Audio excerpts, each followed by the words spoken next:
Tapi aku ora merem-merem to, Mbak. Hong ilahing awik namastu purnomo sidem. Awik namastu silat mring hyang jagat karono. Siran tondo kawisasaning bisana sono sinawung langen wilopo. Estu maksih lestantun lampahing Buddha. Jinantur tutur katula. Telo tulat mrih labdeng paradya. Winursita ngupama prameng niskala. Wus gumelar jagating alam padang.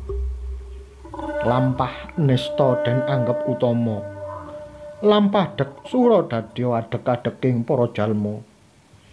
Durat maka samya ngrembaka.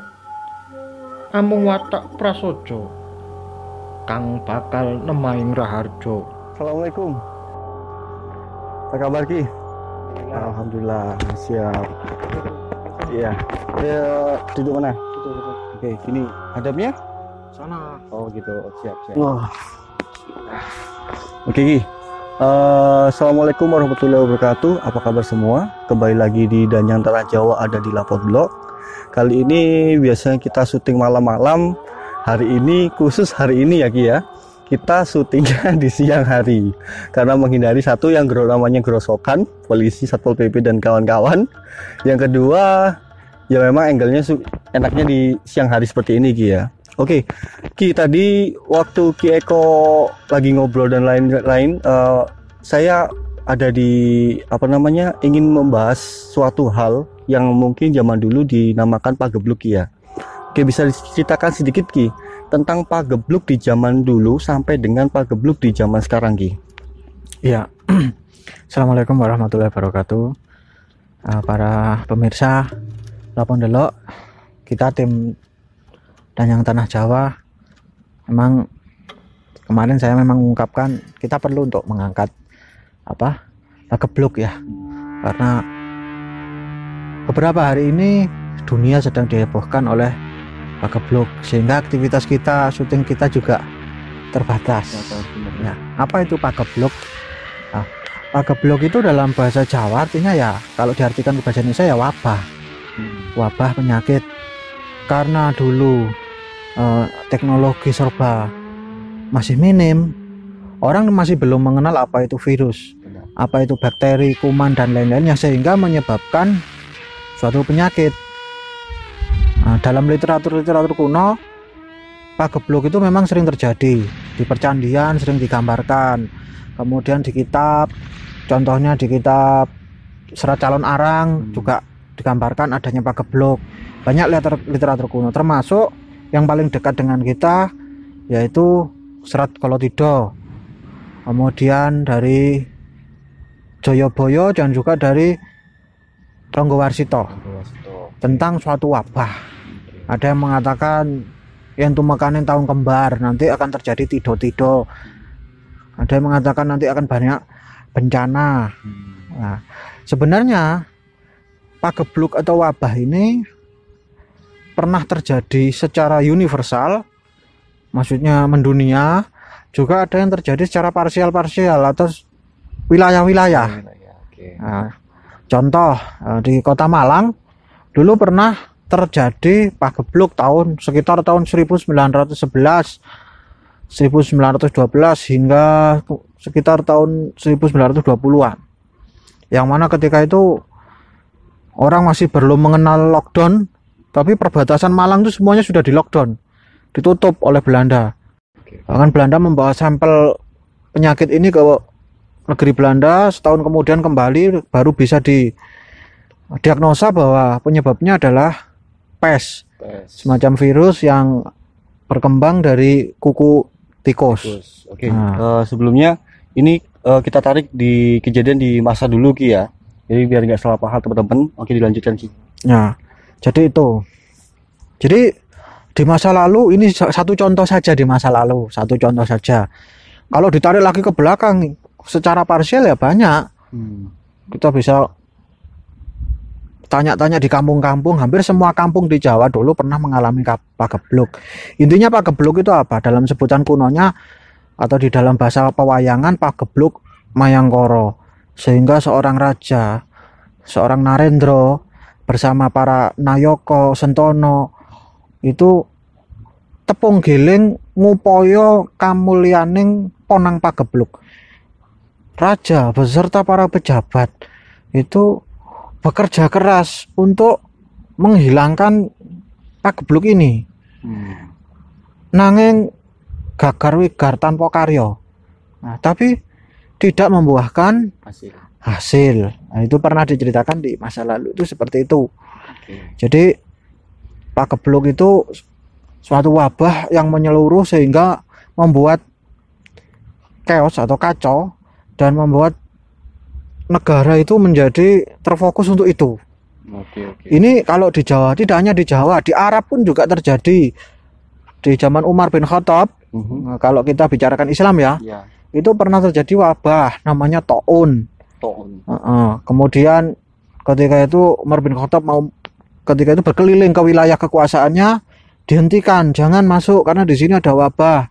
Loh, saya mau mendatangi kamu di tempatmu, kenapa kamu menjemput saya? Di tempat saya ada wabah, kamu jangan datang.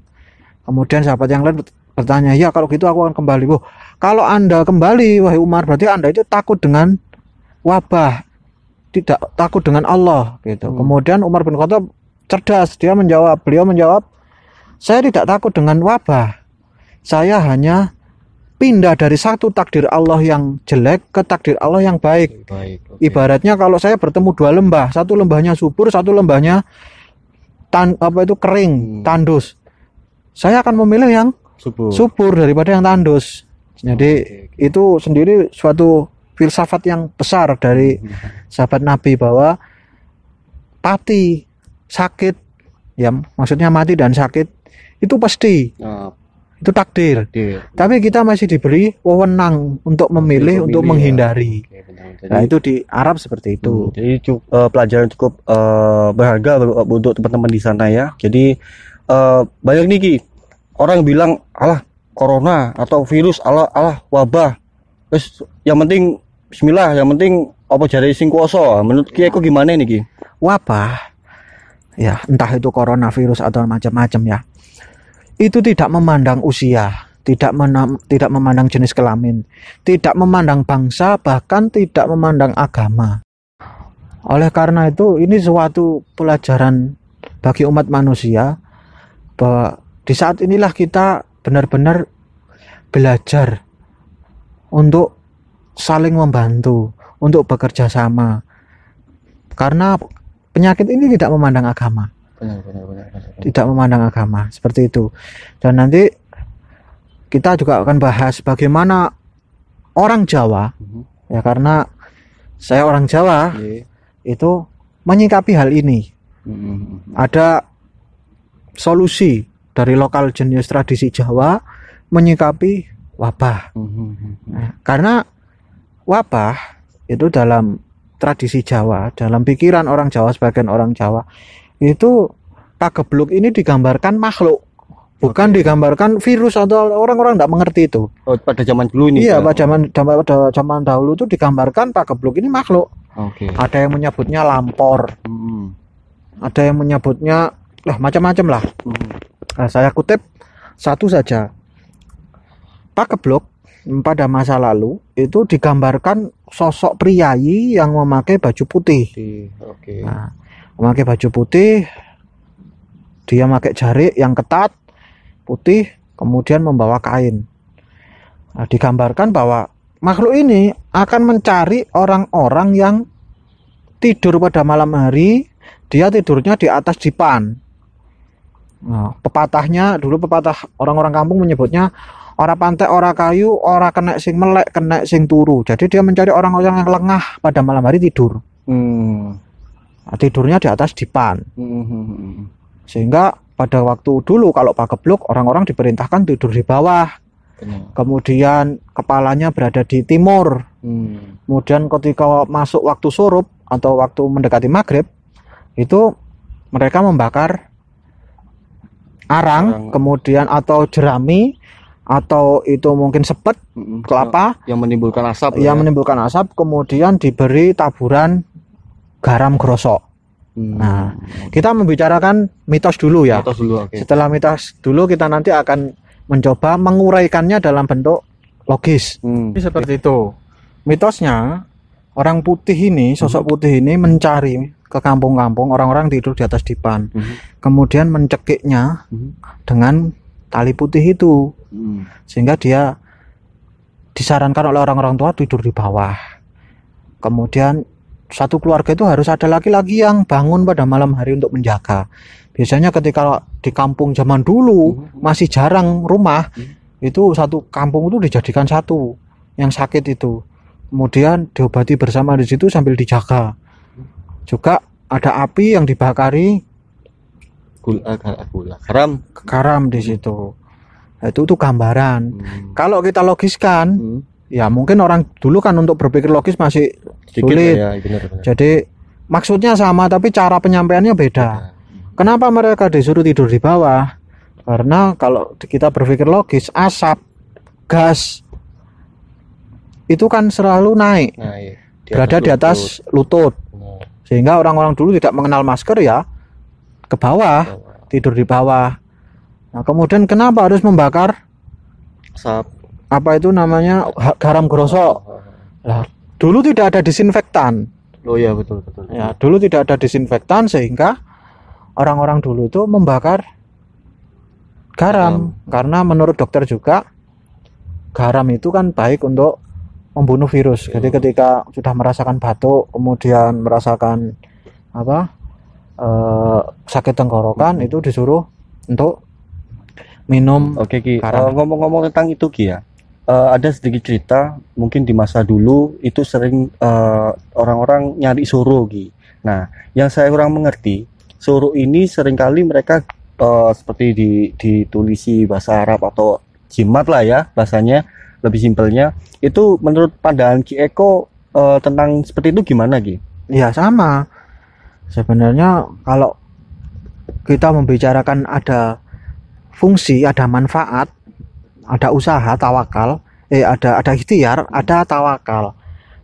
Di Jawa dan di Islam sama saja. Tawakal itu setelah ikhtiar, gitu loh. Ikhtiarnya apa? Satu tadi membakar garam untuk disinfektan zaman dulu ya, diasapi untuk membunuh virus yang mungkin dianggap berterbangan. Kemudian meminum air garam. Nah, mungkin kalau orang dukun Jawa dulu ya didoai. Itu bagian dari tawakalnya. Tapi sebenarnya air garam hangat sendiri kan sudah punya manfaat. Benar. Nah, itu. Jadi doanya ini cuma sebatas untuk membangkitkan artinya mereka ya, Ki ya. Ya.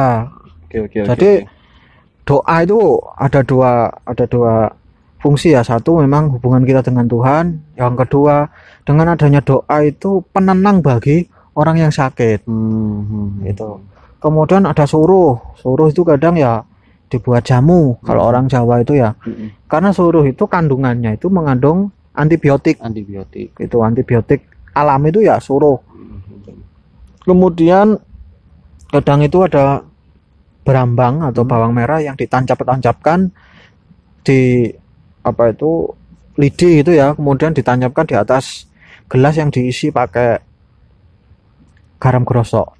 Nah, itu juga fungsinya juga sama, disinfektan. Karena kita tahu sendiri bawang merah itu kan kalau dikelupas itu kan memang pedas. Bener. Nah, itu ada efek dari situ. Bahkan ketika sekarang serba yang modern itu sudah semakin langka, solusi kita ya kembali lagi ke lokal jenius. Kita nyari masker sulit, nyari cairan disinfektan sulit, hand sanitizer sulit. Ya karena kita tidak ada apa-apa, ya kita kembali lagi ke zaman dulu. Lokal jenius, salah satu solusi bagi kita semua. Jadi wabah ini ada yang mengatakan setiap 100 tahun sekali. Bahkan dalam perhitungan Jawa, bulan Suro yang kemarin itu ada beberapa orang Jawa, teman-teman saya, saudara saya, sesepuh itu mengatakan memang tahun ini ada hari yang namanya Dino Wali Wolu Songo Tinari. Wali Wolu Songo Tinari. Itu terjadi 100 tahun sekali, yang katanya menurut perhitungan Jawa itu setelah hari itu akan ada bencana. Ini menurut beliau. Nah, maka dari itu ketika Dino Wolu Songo Tinari itu diperintahkan untuk banyak tirakat, untuk banyak berdoa, gitu.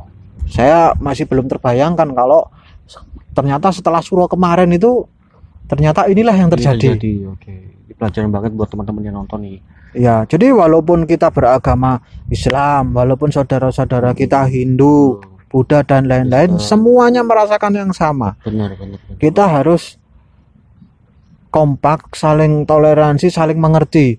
Jadi jangan egosentrisnya yang didahulukan. Oh, kita Islam, kita takut sama Allah, kita gak usah apa-apa, nanti virus ini akan hilang sendiri. Ya, jangan seperti itu. Benar. Bahkan di negara Arab Saudi yang terkenal sangat keilmuannya tinggi dalam hal Islam, mereka pun juga berhati-hati. Kemudian Vatikan, Spanyol, Italia itu juga terkena dampak yang serius. Benar. Bahkan di Korea Selatan, satu gereja terkena virus ini karena ketika itu ada satu yang sakit masuk ke dalam gereja, kemudian semuanya menjadi sakit. Jadi virus ini tidak memandang agama, bangsa ataupun usia. Oke. Jadi buat teman-teman di sana, dari video ini kita bisa mengambil pelajaran yang luar biasa ya. Ada beberapa juga yang wah tokan ya. Saya mau dong. Oke. Dan seperti itu ya. Jadi teman-teman silakan diambil hikmahnya, silakan dipetik pelajarannya. Oke, Ki.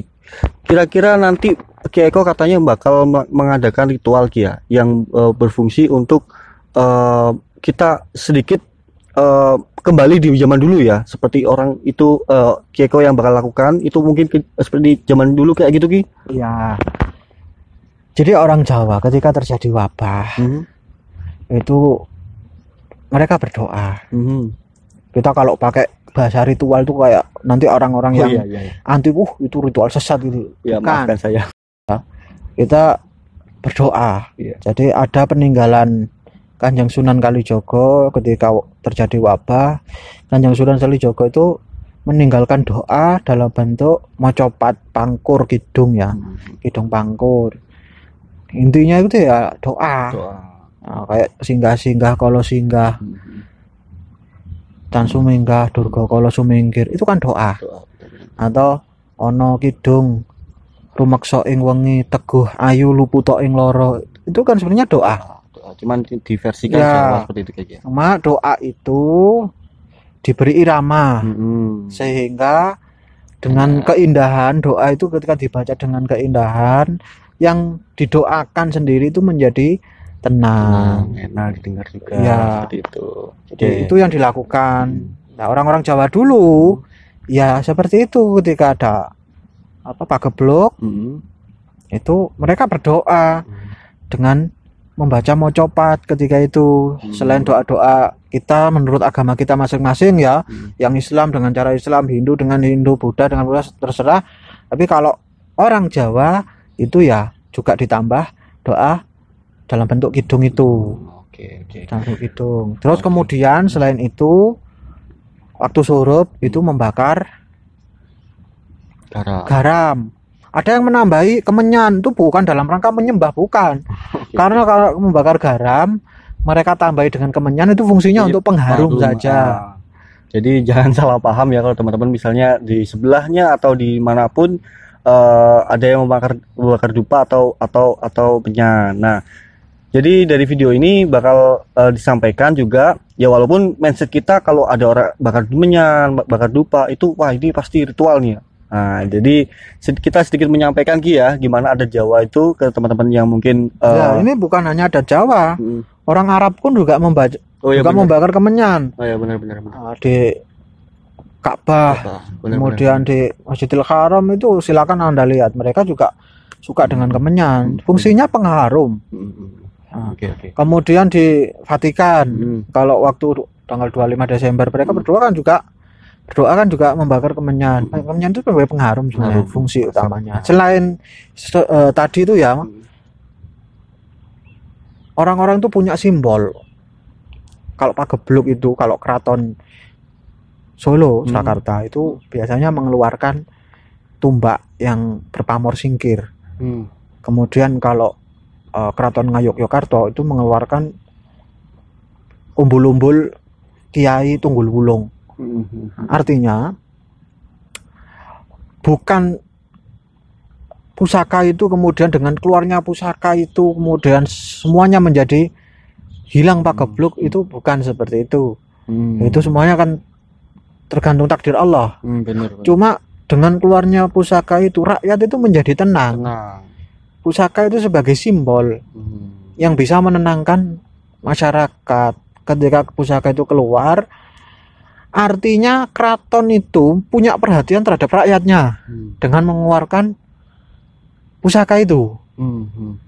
Dengan harapan juga Allah Subhanahu wa taala ini kemudian segera menghilangkan wabah. Jadi seperti itu.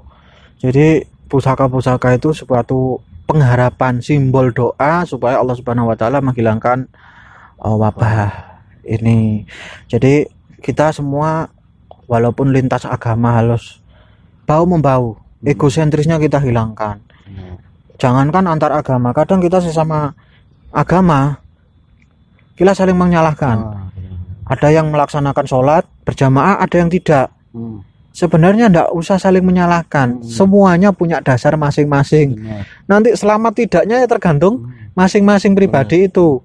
Contoh, kenapa ada yang orang yang tidak sholat Jumat dan sholat berjamaah karena ada wabah? Ya karena memang ada hadisnya. Jangankan wabah, hujan besar beledekan itu tidak wajib untuk sholat Jumat dan berjamaah. Diperbolehkan sholat di rumah. Karena agama itu pada dasarnya memudahkan. Gitu loh. Sehingga mereka boleh untuk sholat di rumah. Bagi yang nggak mau, ya nggak apa-apa, silakan untuk sholat berjamaah karena sholat berjamaah punya dasar. Ya kan? Nah, kalau yang tidak sholat Jumat karena ada wabah, karena dia punya dasar namanya rukhsah, keringanan. Tapi Ki, sholat Jumat sendiri kan yang kita tahu ini adalah wajib Ki. Gimana Ki? Ya sama, sholat berjamaah itu juga sifatnya hampir wajib, gitu loh. Tapi sesuatu yang wajib itu bisa dirukhsah, bisa diberi keringanan karena suatu hal, ada sabab musababnya. Satu, dia seorang musafir, kemudian wabah, kemudian ada bencana atau kondisi tidak memungkinkan. Ya mungkin karena ditakutkan untuk menular yang lain Ki ya. Iya, jadi Islam itu tidak mempersulit. Islam itu sebenarnya memberi kemudahan. Begitu pula dengan saudara-saudara kita Hindu. Sekarang kan melaksanakan Nyepi, mereka juga ada Kuningan di tengah wabah seperti ini. Tapi mereka juga mau menghormati, mereka tidak egosentris. Mereka secara kompak, kalau tidak keluar nggak merayakan ya nggak merayakan. Karena apa? Ya karena adanya wabah. Kalau di dalam Islam, kaidah fikihnya menghindari mudarat itu didahulukan daripada mendatangkan manfaat. Kalau mau sholat kemudian tahu di depan itu ada orang bersenjata, kemudian tidak membunuh kita, ya kita lebih baik sholat di rumah, menghilangkan mudarat itu dulu, gitu loh. Jangan, kita mendatangkan manfaat, kemudian kita mati. Ya memang matinya mati dalam kondisi baik, gitu loh. Tapi alangkah baiknya kalau kita bisa menghindar, gitu loh. Jadi seperti itu menurut Ki Eko. Dan bagaimana Ki Eko bakal mempraktekkan orang zaman dulu ya untuk mengantisipasi sebuah wabah. Nah, maka dari itu tonton terus Danyang Tanah Jawa. Jangan lupa like, komen, dan subscribe-nya karena itu membantu bagi kami dan juga gratis. Terima kasih. Ini dia.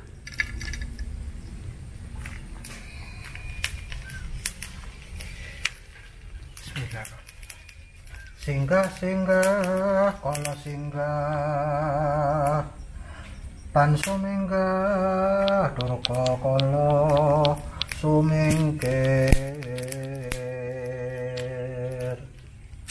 sing ama sing awulu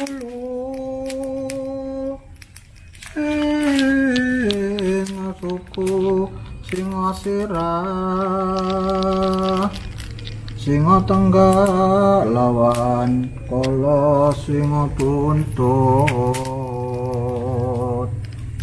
padha sira suminggawa mulya mring asal neki ana kanung saka kulon nunggang kacat lalelar singgih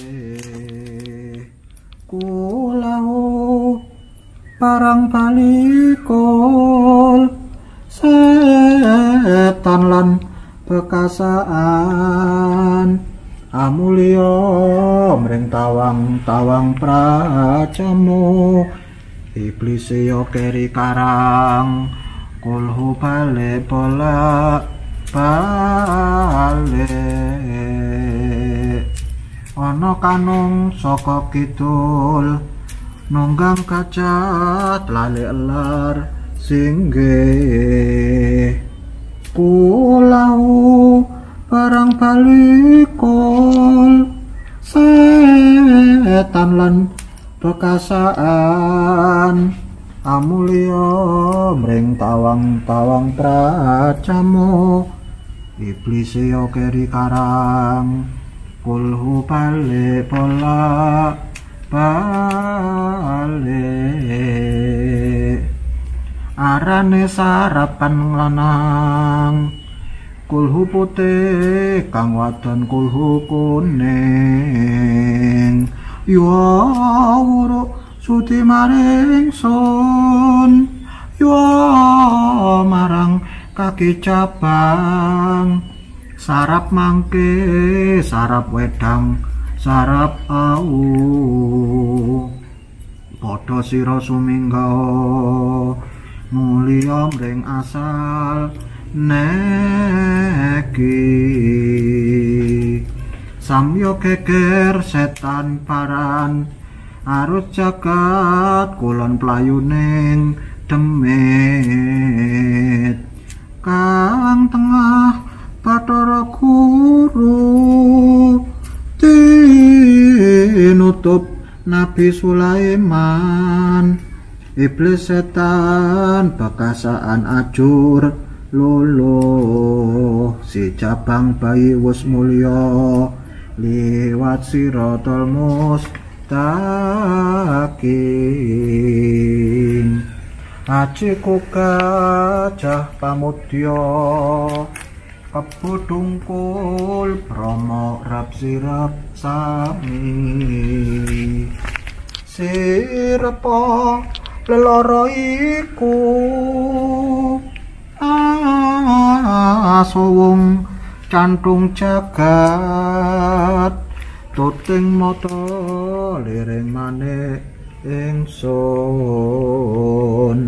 panahku sapu buwana dadekno kusuma ati tan pegat pamuja mantra Puncaswadi putra ing kodrat maneh la ilaha illahu Muhammad Rasulullah sallallahu alaihi wasallam.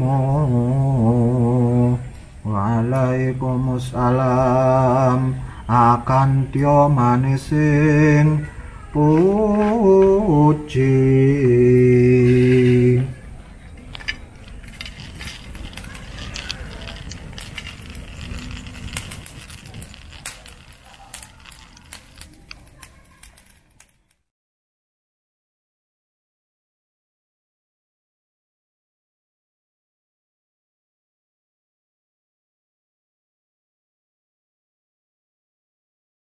Untuk menutup video kali ini, kira-kira pesan moral apa dan saran apa yang Ki Eko sampaikan kepada teman-teman di rumah ini, Ki? Ya, dalam menghadapi wabah ini, marilah kita ikhtiar. Ya, di samping sebagai orang Jawa, orang Muslim, atau Anda beragama apapun, kita harus ikhtiar. Ikhtiar dengan mengikuti apa saran dari dokter, yang ahlinya sekarang ya, dokter, pemerintah. Mungkin kita harus jaga kebersihan, kita pakai disinfektan kalau punya, kemudian hand sanitizer, mandi, kemudian membersihkan lingkungan kita. Itu bagian dari ikhtiar kita. Kemudian juga ikhtiar kita yaitu bersiap-siap dengan kemungkinan yang terburuk ya. Biasanya kalau ada pagebluk itu gandengannya paceklik. Benar. Ya, kita harus minimal kita swasembada pangan di rumah kita sendiri. Benar. Kita punya persediaan untuk 2 bulan ke depan itu. Tidak perlu menimbun banyak. Iya. Tapi untuk keperluan kita sebulan atau 2 bulan saja sudah cukup. Iya. Artinya bukan panik yang berlebihan, Ki. Iya, bukan, tapi cuma sekedar punya persiapan. Benar. Biasanya gandengannya pagebluk itu ya paceklik. Itu kita lihat ekonomi kita kan sekarang sudah mulai macet. Benar. Nah, bagaimana untuk selanjutnya itu kalau ikhtiar kita. Kalau sakit ya kita mengurung diri, kemudian berobat secara medis. Kalau memang tidak tertangani di medis ya kita kembali lagi ke lokal jenis kita, bagaimana kita pengobatan secara alternatif, herbal dan lain-lain. Benar. Selain ikhtiar kita juga harus berdoa. Bagi yang muslim kita banyak membaca surat-surat.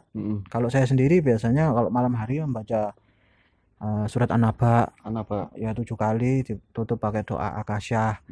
Habis itu baru membaca doa dalam bahasa Jawa seperti kidung, kemudian rapalan. Intinya semuanya sama, meminta kepada ngarsa dalam Gusti Allah supaya melindungi keluarga, supaya tidak kekurangan atau kena penyakit tertentu. Bagi yang beragama lain juga sama. Jadi wabah ini menjadi suatu pelajaran bagi kita untuk menjadi lebih baik dan mendekatkan diri kepada Tuhan yang Maha Kuasa. Gitu saja. Gitu, tayangan ini cukup sampai di sini. Saya Zio dan Ki Eko pamit undur diri. Terima kasih sudah menonton Danyan Tanya Jawa di Lapodblog. Terima kasih. Assalamualaikum warahmatullahi wabarakatuh.